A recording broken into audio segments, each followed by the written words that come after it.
Sebelumnya, perkenalkan saya Satika Ramadhani absen 31 sebagai artis. Saya Yovani Skalun absen 35 sebagai editor. Saya Syafira Lutfia absen 34 sebagai penulis berita. Di sini saya akan menjelaskan apa itu rekonsiliasi bank. Rekonsiliasi bank adalah proses membandingkan catatan transaksi keuangan antara perusahaan dan bank untuk memastikan kesesuaian dan keakuratan saldo. Ada tujuan rekonsiliasi bank. Yang pertama yaitu menyamakan saldo untuk memastikan bahwa saldo yang tercatat dalam buku perusahaan sesuai dengan saldo yang tercatat dalam laporan bank. Dan yang kedua yaitu memastikan akurasi keuangan untuk menjaga keakuratan catatan transaksi yang tercatat dalam laporan keuangan perusahaan.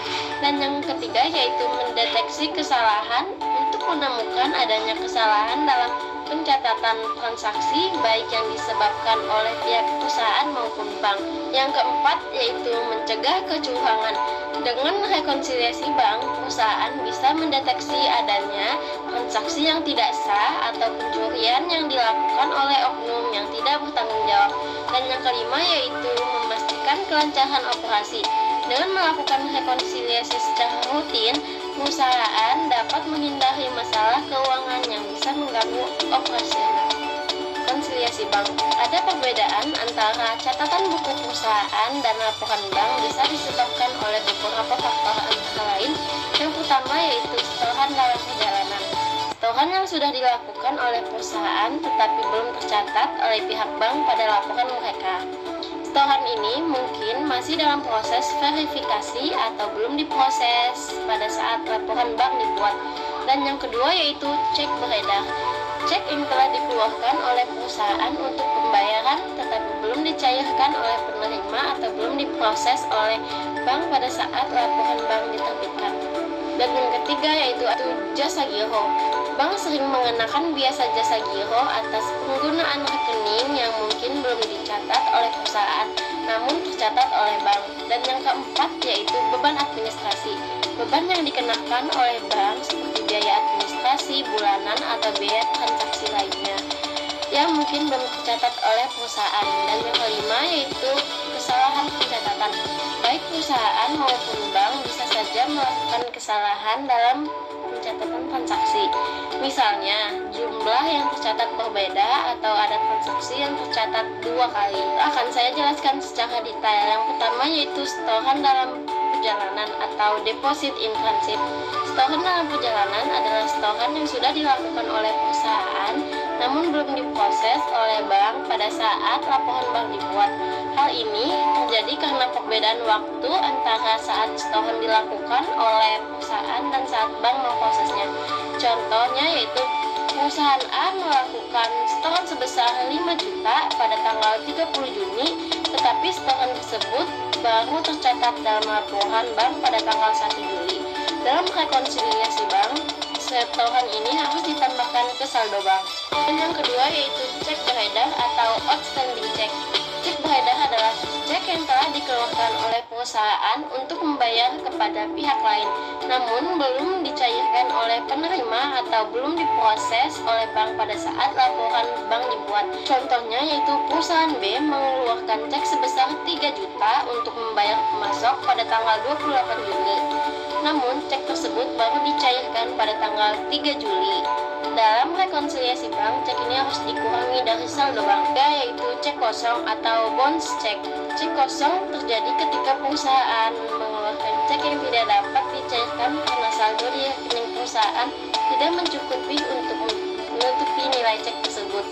Contohnya yaitu perusahaan C mengeluarkan cek sebesar 1 juta, tetapi karena saldo di rekening tidak mencukupi, cek tersebut tidak dapat dicairkan. Yang keempat ada piutang atau penagihan atau bisa juga disebut dengan receivables. Piutang atau penagihan adalah jumlah uang yang harus dibayar oleh pihak ketiga kepada perusahaan, tetapi belum tercatat dalam laporan bank. Contohnya yaitu bank mungkin menerima pembayaran dari pelanggaran perusahaan atas nama perusahaan tersebut, tetapi pembayaran ini belum tercatat dalam buku perusahaan karena keterlambatan dalam pencatatan. Dalam rekonsiliasi bank, piutang ini harus ditambahkan ke saldo bank. Kelima yaitu jasa giro atau bank service charge. Jasa giro adalah biaya yang dikenakan oleh bank atas penggunaan rekening seperti biaya administrasi bulanan atau biaya untuk transaksi tertentu.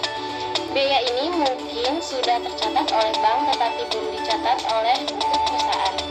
Contohnya yaitu bank membebankan biaya administrasi sebesar 50.000 pada rekening perusahaan setiap bulan.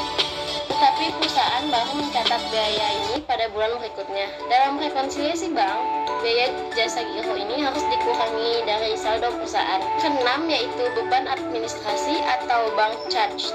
Beban administrasi adalah biaya yang dibebankan oleh bank untuk berbagai layanan yang diberikan, seperti pengelolaan rekening atau biaya transaksi lainnya. Contohnya yaitu bank mengenakan biaya untuk setiap transfer antar bank yang dilakukan oleh perusahaan. Namun biaya ini belum dicatat dalam buku perusahaan. Dalam rekonsiliasi bank, perusahaan perlu mengurangi tujuan yaitu kesalahan pencatatan atau errors in recording. Kesalahan pencatatan adalah salah satu penyebab terjadinya perbedaan antara catatan perusahaan dan laporan bank. Baik perusahaan maupun bank bisa melakukan kesalahan, misalnya pencatatan buku yang keliru, perhitungan yang salah, atau transaksi yang pencatatannya 2 kali. Contohnya yaitu jika perusahaan mencatat pengeluaran sebesar 2 juta rupiah, tetapi bank mencatatnya sebagai 2.500.000 rupiah, maka perbedaan sebesar 500 rupiah dicatat dalam rekonsiliasi untuk memastikan kedua catatan tersebut sesuai. Berikut kesimpulan dari rekonsiliasi bank adalah proses yang penting dalam menjaga keakuratan laporan keuangan perusahaan. Proses ini membantu untuk memastikan bahwa transaksi yang tercatat di buku perusahaan sesuai dengan yang tercatat di laporan bank. Selain itu, rekonsiliasi bank juga dapat membantu mendeteksi kesalahan pencatatan, transaksi yang kelewat atau bahkan potensi penipuan yang harus segera ditangani. Dengan melakukan rekonsiliasi bank secara rutin, perusahaan dapat memastikan bahwa keuangan mereka selalu terkendali dan menghindari masalah yang lebih besar di masa depan. Baik, itu saja penjelasan dari saya tentang rekonsiliasi bank. Semoga bisa dipahami dan bermanfaat.